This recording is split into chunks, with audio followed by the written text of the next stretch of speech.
You've surely seen the trend on social media. How often do you think about the Roman Empire? It's a strange question, but the answers have shocked the internet. It seems that men everywhere are constantly thinking about this ancient empire. But what if this isn't just a funny obsession with gladiators, legions, and marble columns?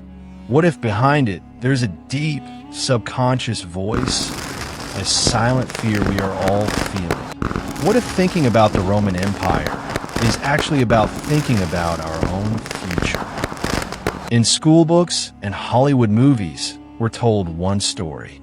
A glorious, invincible Roman Empire, the center of civilization. And then, savage tribes emerged from the dark forests, broke down the walls of this great empire, and burned its cities.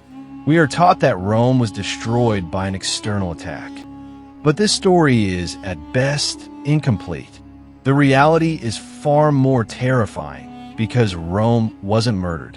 It committed suicide, and the reasons for its suicide are so eerily similar to our world today, it will send a chill down your spine. The fall of Rome didn't begin with its enemies. It began with 3 cancers that grew from within. The first cancer, the death of money. There was a time when Rome's coin, the denarius, was a symbol of trust around the world. It was made of 95% pure silver. But then, the emperors became greedy. Starting with Emperor Nero, they found a secret way to pay for their wars and lavish palaces. They started mixing cheaper metals into the coins, reducing the silver content. It was a silent tax on the people. With each passing year, the silver in the coins decreased and the trash metal increased. A time came when the silver coin had no silver in it at all. The result? Hyperinflation. An item that once cost 1 coin now costs thousands. People's life savings were turned to dust. Trade became difficult. The financial backbone of Rome was broken. The second cancer, the rot of politics and society.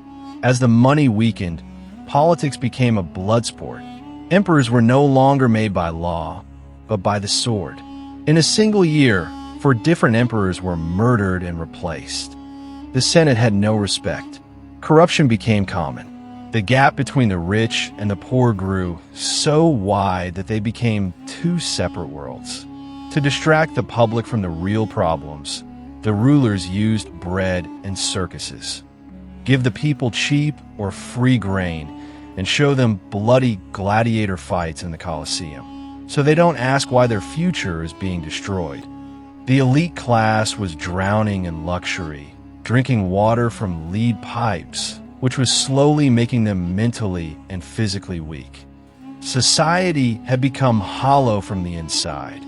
The third cancer, the invisible enemies. And then came the enemies that could not be killed with a sword. Devastating pandemics, like the Antonine Plague, shook the empire. These diseases traveled along the trade routes and wiped out up to 30% of the population. Fields became barren because the farmers had died. The army grew weak because the soldiers were sick. The cities began to empty. Alongside this, they destroyed their own environment. To build ships and to heat their public baths, they cut down countless forests, which led to soil erosion and reduced fertility. So, when Alaric and his Visigoth tribe knocked on the gates of Rome in 410 AD, they weren't met by the great Roman army of the movies. They are thinking about crippling national debt. They are thinking about a political division that feels like a strange kind of civil war.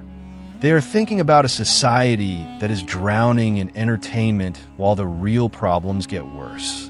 The fall of Rome isn't an old story. It's a mirror, and the reflection looking back at us is terrifyingly familiar.